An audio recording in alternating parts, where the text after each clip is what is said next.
Bienvenue chez Obscurlist pour des podcasts de jeux de rôle dans des univers sombres. Précédemment dans le Madone Noir, Irina, Zen et Marcus ont infiltré la base de missiles pour trouver le général Strelkov. Nous reprenons alors qu'une balle perdue vient d'abattre Irina, qui s'écroule morte le long de la porte. Bonne écoute de le Madone Noir, épisode 44. Vous voyez Irina qui glisse lentement le long de la porte. Les gamins sont morts. J'essaye de comprimer la blessure, Agir sous la pression tous les deux. de la sauver. Elle est en détresse cardiaque. Et vous stoppez l'hémorragie. Et il y en a un autre qui commence à faire les premiers massages cardiaques. Parce qu'elle avait son cœur s'est arrêté. Ouais, il faut pas qu'elle meure, c'est notre arme fatale. Toi, Irina, t'as fermé les yeux, t'es tombé. Et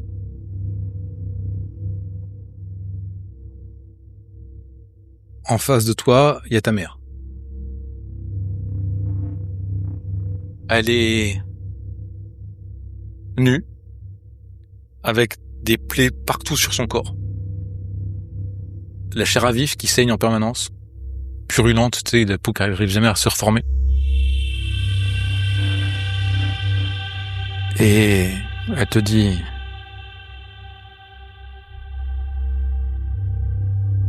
tu es comme moi. Bienvenue. Elle t'ouvre les bras comme ça pour t'accueillir.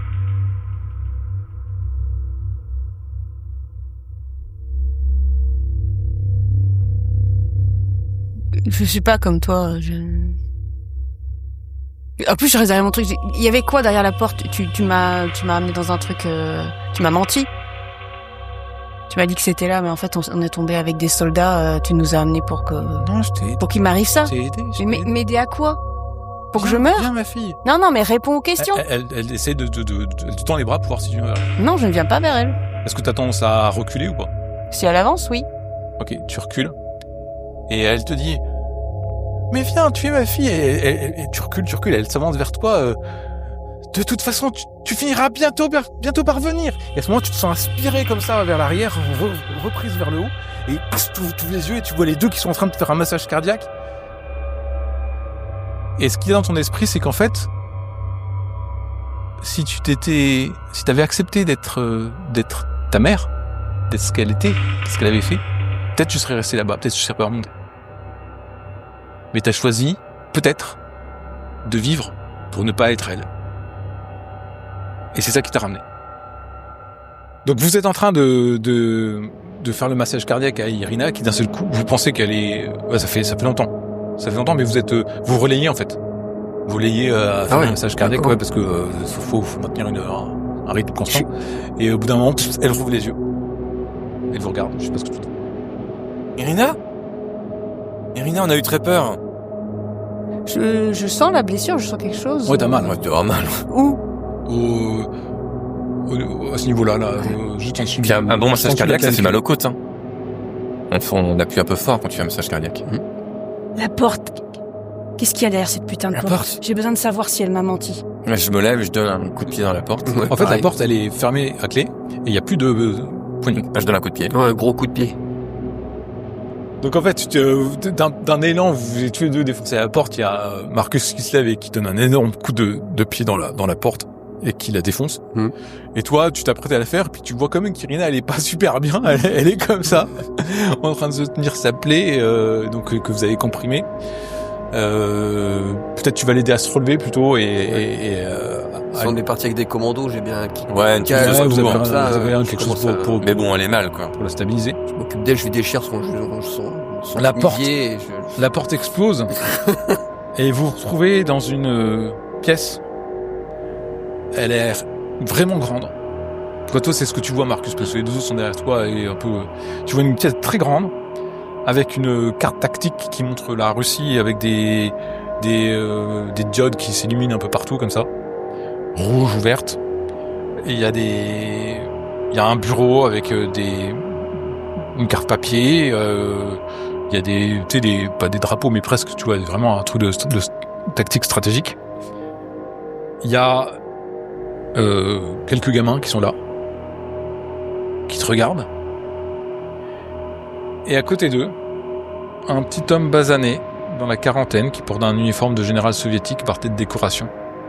Il a des cheveux noirs, qui ont été rasés à moins d'un millimètre. Pourtant, même sans cette coiffure, il ressemble énormément à l'homme que tu as combattu dans tes rêves. Et il exude une puanteur âcre que tu reconnaîtrais entre mille. Et il a l'air aussi surpris que toi. Je tire. C'est désolé! Et il crie comme ça, et les gamins se ruent sur vous, et toi t'es là. En fait, tu tires. Il y a pas mal de gamins qui tombent, qui sont blessés.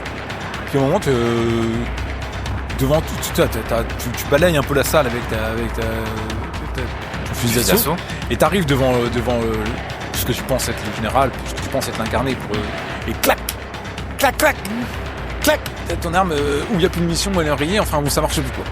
Juste au moment où tu pouvais essayer de la battre. À ce moment-là, il y a Sven qui arrive, et Irina, je sais pas ce que tu veux faire.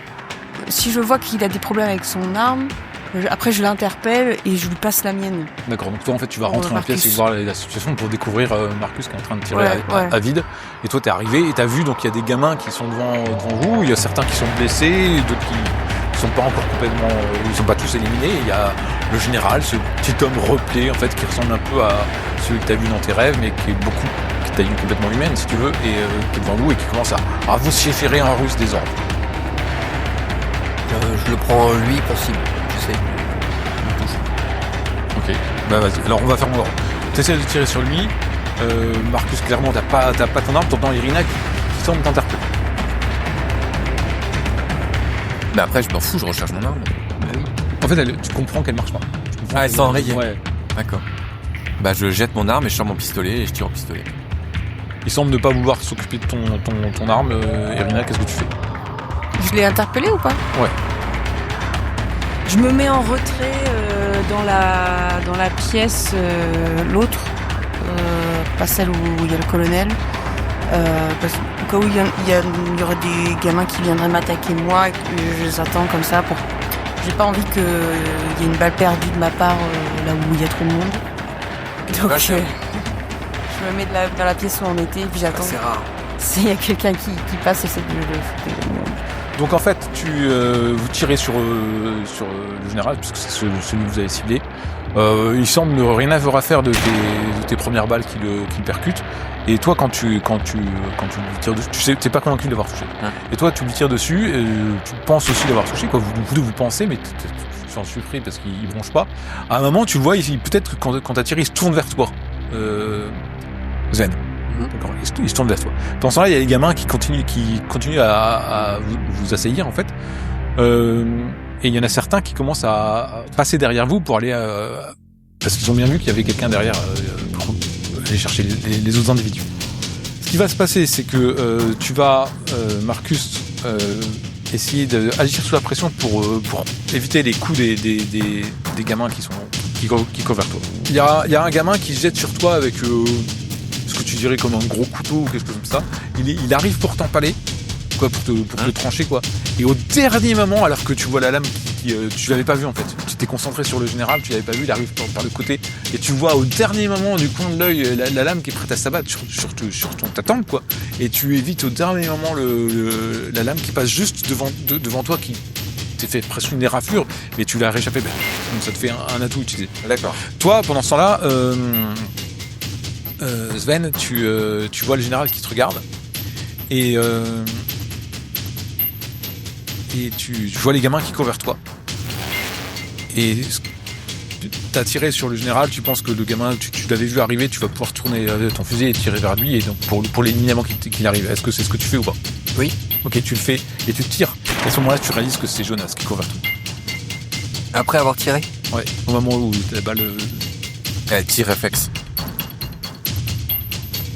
Et c'était vraiment Jonas? Peut-être. En tout cas, ouais. Peut-être parce que si c'est des enfants morts, c'est peut-être Jonas. Okay. Putain, tu vas je me fige. Je l'ai touché. Ouais. Il est mort. Tu sais pas, tu peux peut-être essayer d'aller le sauver. Je viens de sauver Irina après avoir manqué de l'avoir tuée. Pas de l'avoir tuée d'ailleurs. Tu fais quoi? Tu bloques? Ouais, Tu bloques. je me fige. Tu vas encaisser les dégâts parce qu'il y a un autre gamin qui t'a attaqué. T'as 2 gamins qui sont jetés sur toi. Il y en a un, c'est Jonas, tu l'as tué pour la 2e fois. Et t'es complètement t'es perdu devant ça parce que ton credo de vie c'était tout sauf ça en fait. Et ce qui fait qu'en fait il y a un gamin qui arrive et qui t'entaille le bras. Donc t'as une blessure sérieuse. Il t'a tranché. Et en fait, tu ne souffres pas. Peut-être même tu te dis c'est châtiment, c'est juste. Je dois payer pour ce que j'ai fait. Toi Irina, t'as 2 gamins qui débarquent comme ça dans le couloir et qui te regardent. Ils sont dans l'angle du couloir et ils s'apprêtent à se jeter sur toi. Qu'est-ce que tu fais? Je tire. Tu tires comme ça, tu sais pas trop comment manipuler l'arme, tu tires, et évidemment les 2 gamins courent vers toi, il y en a un, il est stoppé net, il tombe en arrière, tu te dis c'est bon, tu l'as tué, et en fait l'autre il est près de toi, et donc tu continues à tuer, mais en fait tu t'es clac, ton chargeur est vide, t'as vidé ton chargeur entier sur un des deux gamins, et l'autre se jette sur toi. Qu'est-ce que vous faites à nouveau? Moi, j'attaque les gamins, en fait. Les gamins? Bah ouais, il y en a trop, ils me dérangent pour que je puisse attaquer le général. Comme le général ne semble pas bouger, Ça, il est insensible aux balles, donc... je tire sur les gamins. D'accord.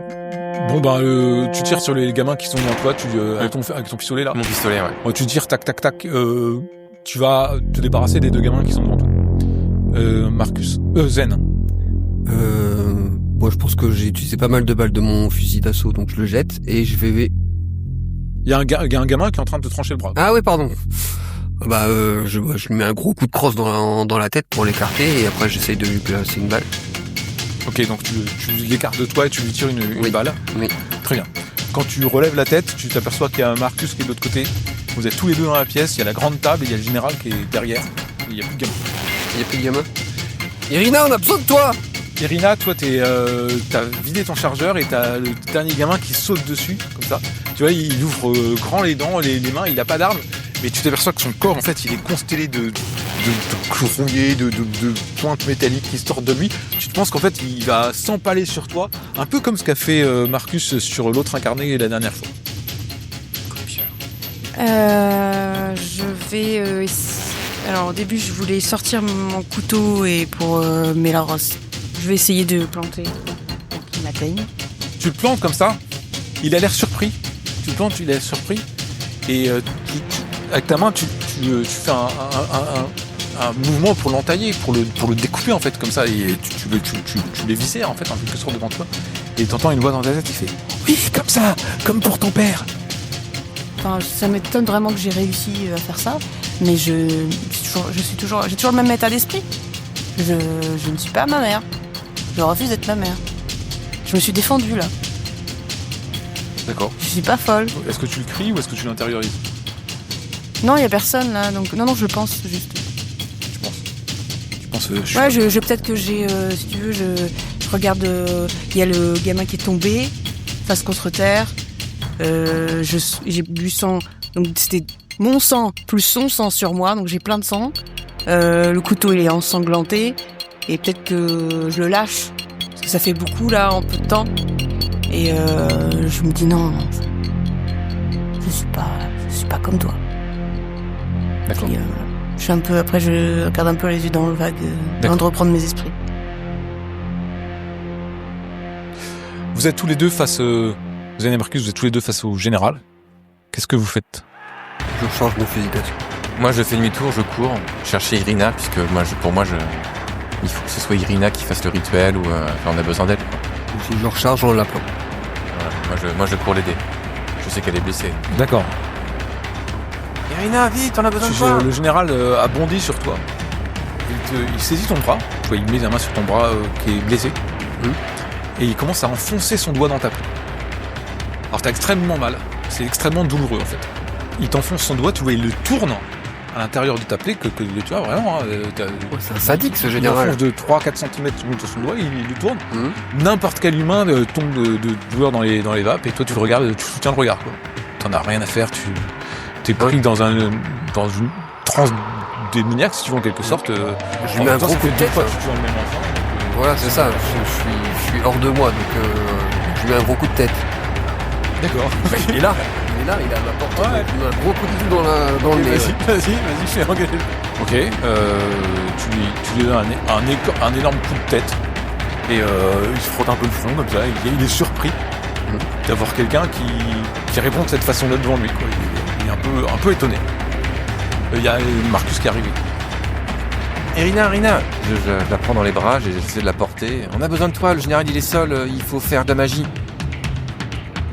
Et Irina, elle a lâché un couteau en son loté, et il y a 2 cadavres à côté d'elle, quoi, un dans le coin et un à côté d'elle. Et tu la vois, elle est comme ça, elle regarde perdue quand on part. Irina? Je sais même pas ce qu'il faut. Après moi, la scène ne me choque pas, je sais que c'est une femme forte, donc je la prends, je la porte. Ah, tu la portes, que tu la soutiens. Ouais, et je la soutiens et je fais Irina, j'ai besoin de toi, on a besoin de toi, le général est là. Tu sais pas pourquoi il fait ça, mais il t'emmène. Ok, il t'amène dans la pièce. Tu vois à travers les légions, tu es clairement dans un lieu très étrange, il fait extrêmement froid, c'est organique, c'est gelé. Effectivement, en face de toi, tu as un des incarnés de Shajidiel. Néanmoins, tu vois qu'il saigne, c'est général. Tu vois qu'il a un hématome au front. Ouais, mais il en avait rien à faire des balles tout à l'heure. Tu vois qu'il saigne, mais Il a pas mal. il prétend. En fait, tu as conscience qu'il est qu'on peut le tuer. Ok. Bah si j'ai là, je dis tirez-lui dessus. Je peux vous passer mon arme si vous avez besoin, mais il faut le tirer dessus autant que vous pouvez. Bah, je la repose par terre et je sors mes armes et je tire dessus. Toi, tu tires dessus, je suppose. C'était le plan quand je rechargeais. Ouais, c'est ça, t'as rechargé, tu as donné un coup de boule, t'es en flux. Voilà, il est à 2 mètres de moi, Ouais. j'ai un fusil d'assaut qui Ouais. est précis à 150 mètres. Normalement, il n'y a personne derrière. On est d'accord? Ok. Bah du coup, je vide le chargeur. Ok. Tu vides ton chargeur sur lui. T'as plus de balles, clairement. T'as vidé tout ton chargeur. Toi, t'as tiré encore avec ton pistolet, c'est ça. Et vous voyez toute sa chemise qui a volé en éclats, quoi, qui commence à être constellée d'impact. Et quand tu lui tires dessus, avec ton pistolet, Marcus, tu lui tires dans le cœur. Et t'as l'impression de voir son cœur qui éclate. Il lève la tête et il se rue vers vous. Comme si les paroles d'Irina, c'était n'importe quoi, comme si il ne mourait pas. Il se rue vers toi et il essaye de te donner un coup avec son poing, en fait, Marcus. Donc, il fait tomber ton arme. Ok, en gros, il te donne un coup, t'as essayé de parer avec ton arme, il a fait tomber ton pistolet. T'es convaincu de l'avoir tué, en fait. Et toi, t'as vidé ton chargeur, t'as plus de chargeur, il s'est rué sur... tu comprends pas comment il est encore debout. Irina, qui est toujours comme ça en train de regarder ce qui se passe, t'as vu que son cœur était tombé par terre, qui continue à se battre. Mais tu sens que... Tu vois les filaments que tu voyais sur les différents individus, ils commencent à devenir de plus en plus évanescents. Comme si...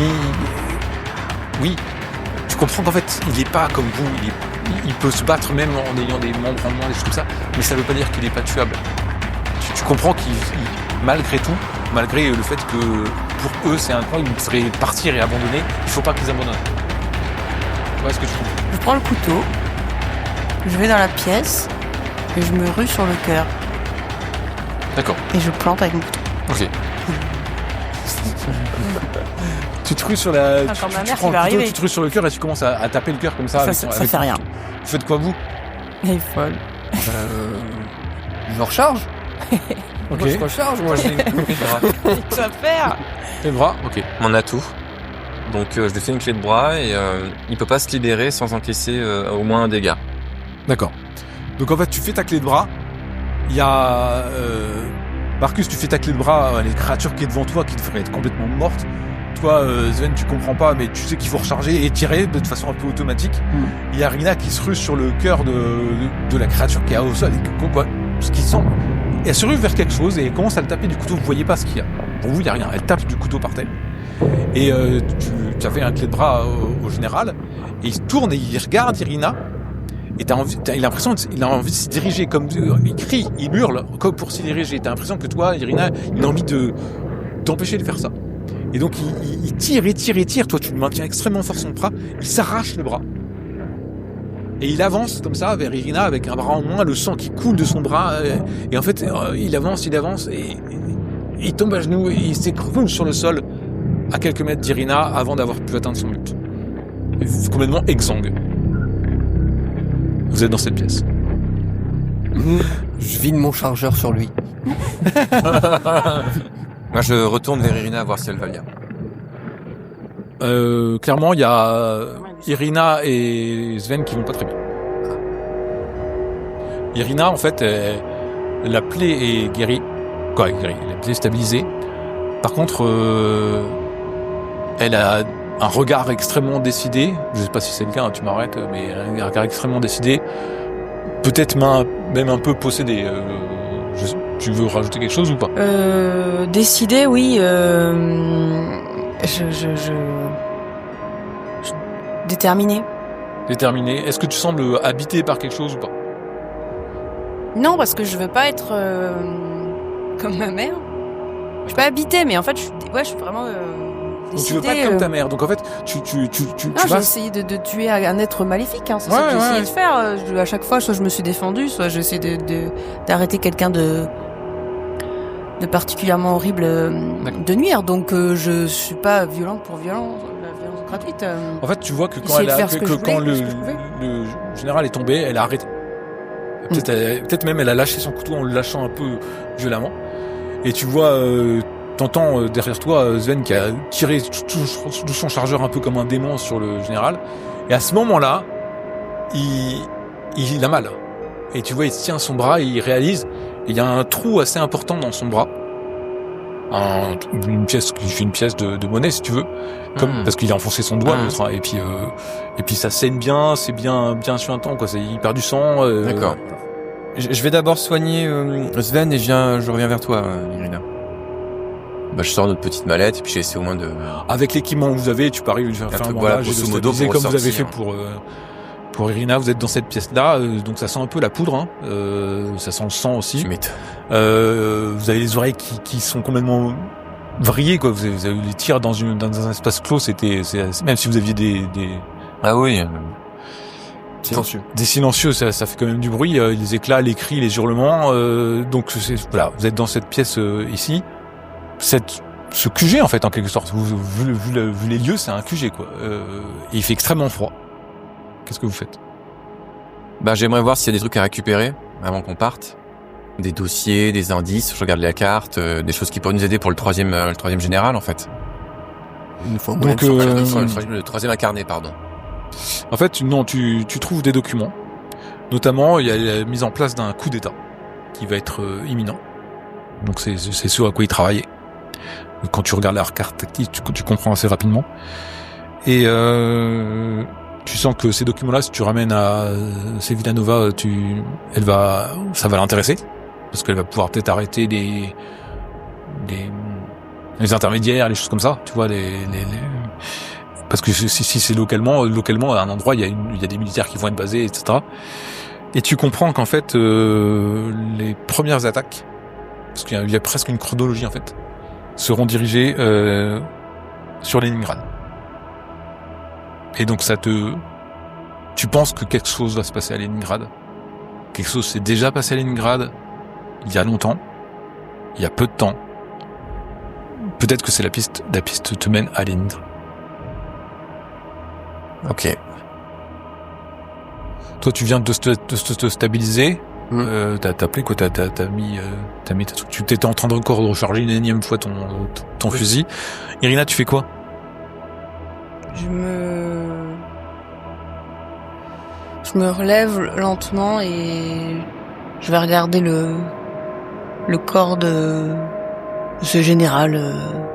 J'essaye de comprendre, j'essaye de me rassurer en me disant est-ce qu'il est bien mort, est-ce que c'était bien lui, qu'est-ce que c'est, est-ce qu'on a bien réussi, plus que un. D'accord. Pendant que Marcus prend le temps de bien tout rassembler les documents pour avoir un dossier possible et pour essayer de rassembler ses idées, et en fait voilà, faut vraiment pour toi tout converge vers Leningrad. Irina, tu vas voir le corps du général qui est le corps d'un homme un peu surhumain, effectivement, étrange. Il a l'air vraiment mort. Et il sent très mauvais, et ce qui est très qui est très remarquable, c'est que derrière sa nuque, il a la même excroissance que toi. Mais elle est beaucoup plus grosse et beaucoup plus dense. Et en fait, il sent la même odeur que sent ce bubon derrière toi. Et tu comprends mieux ce que t'as dit, la Russe. Peut-être qu'en fait, t'es un leurre. Toi et tes amis, vous êtes peut-être des leurs. C'est peut-être pour ça que chez Zenko, ils vous attaquaient. Par contre, ce que tu sais, c'est que il y a des créatures qu'on doit exorciser, qu'on peut exorciser. Il y a aussi des créatures qu'on peut vraiment tuer. Et qu'il faut pas se laisser bercer par les illusions qui nous font croire que elles sont immortelles, que rien ne les atteint. Parce qu'en fait, elles peuvent vraiment mourir. C'est un truc que tu as compris sur ces créatures-là. Qu'en fait, il y a beaucoup d'illusions là-dessus. D'illusions sur qui tu es, d'illusions sur comment tromper les gens avec le leurre là, et d'illusions sur la faculté à mourir ou à pas mourir. Et toi, Sven, t'es en train de recharger et tu sens une présence dans ton dos. Je me retourne violemment. C'est Topov. Bah, qu'est-ce que vous foutez là, ou Je m'inquiétais. C'est vous, tout ça? Ouais, vous inquiétez pas. Vous pouvez avertir Zoya qu'on a fait le job, mais que maintenant on rentre. Je vous exfiltre? Ouais, faites donc ça. Donc, T'es prêt, Marcus? Ouais, c'est bon, j'ai tout récupéré. Ok. Irina, Oui, partons d'ici. on y va, Topov, pardon. Vous quittez, vous regagnez l'ascenseur, vous regagnez différents ascenseurs, et en fait, vous constatez, une fois que vous êtes dans les tunnels, que en arrivant au dernier sous-sol, au 6e sous-sol, là où Topov était parvenu, il y a un homme qui vient lui parler. Et Topov acquiesce. Il vient vous voir, il dit heureusement qu'ils sont pas montés après ce que j'ai vu, parce que lui il est livide, hein, Topov, de ce qu'il a vu. Un de mes hommes est mort. Et en fait, il vous fait comprendre qu'il y a un de ces hommes qui s'est tiré une balle. Parce qu'il est devenu fou. Vous êtes escorté donc à travers le complexe par Topov. Et en émergeant des tunnels, vous êtes amené non loin des tunnels, en fait, à travers la forêt, il y a un quartier mobile, il y a un camping-car qui paye pas de mine, un vieux camping-car. Vous demandez par ces temps comment c'est chauffé à l'intérieur parce qu'il fait extrêmement froid. Mais quand vous rentrez dedans, il déborde de matériel de communication dernier cri. Évidemment, quand vous êtes arrivé, il y avait des gardes autour. On vous reprend vos armes et on vous conduit devant Silivanova. Ouais. Vous avez bien vu que vous en serviez pas et que nous on avait besoin de s'en servir. Vous voulez pas nous rendre votre arme? Si, tiens, je te la rends ton arme. Je me rends compte qu'aller à Leningrad en train avec un AK-47, ça va pas être pratique. Vous rentrez dans cette caravane, il y a Selivanova qui est penchée sur une table recouverte de cartes tactiques. Et elle vous fait signe de vous asseoir. Bien. On m'a dit que vous aviez des documents pour moi. Qui vous a dit ça? J'en ai jamais rien dit, moi. En fait, Topov, t'as vu prendre les documents? Ouais. Je lui jette les documents comme un malpropre. On a surtout tué un général de J'ai entendu l'armée dire, oui, félicitations. russe, avec les félicitations du KGB, et qui s'avérait être une entité maléfique, ou je sais pas comment vous Oui, appelez vous avez ça. réparé votre erreur, oui, c'est ça. Et puis elle commence à déplier la carte. Moi, je suis toute pleine de sang. Hein. Ouais. Vous avez fait du bon travail. Je dirais même exceptionnel. Nous avons ici les preuves qu'il nous font pour arrêter les traîtres qui seront arrêtés dans moins de 3 heures. Vous avez abattu le général Strakov. Sans lui, toute l'opération tombe à l'eau. Vraiment, félicitations. Zenko a eu raison de me dire qu'il avait foi en vous. Par contre, on a un problème. Ils ont quand même commencé à lancer leur plan à Leningrad. J'ai plus de contact avec Shevchenko. Je crains qu'ils essayent de s'en débarrasser. Mais il a des ressources, donc il doit être quelque part. On va vous ramener en ville, on peut vous soigner si vous le souhaitez, on a un hôpital militaire. Un petit peu, ouais. Une fois que vous serez remis, eh bien, nous allons discuter de la suite.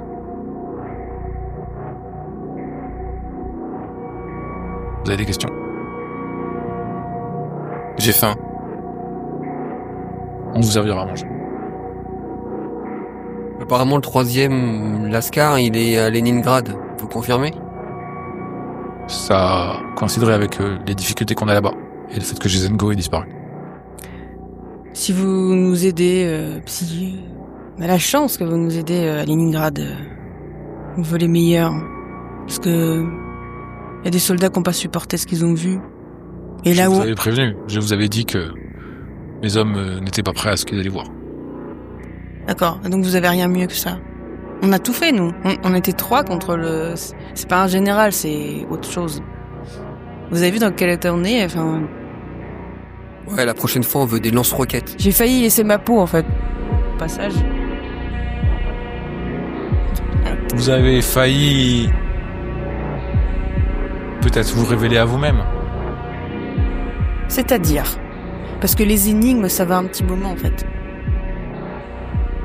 Ça fait des mois qu'on nous balade. On a l'impression d'être des marionnettes de quelqu'un, en fait. Et on n'a aucune chance de se révéler à qui que ce soit si on meurt. La mort n'est que le commencement. Amen. Vous avez des ressources. Shevchenko avait foi en vous.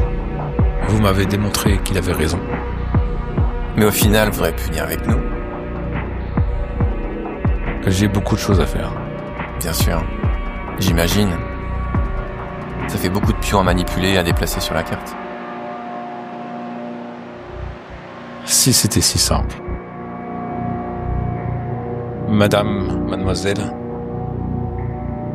vous auriez pu laisser votre peau, mais vous devez prendre confiance en vos capacités. Elles sont bien plus immenses que vous ne le pensez. Moi, ça tarde à venir.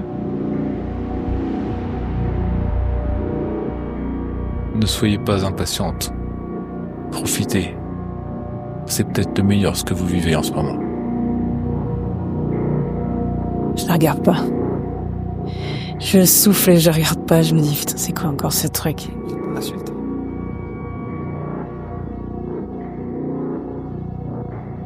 Et ainsi se termine La Banane Noire, épisode 44.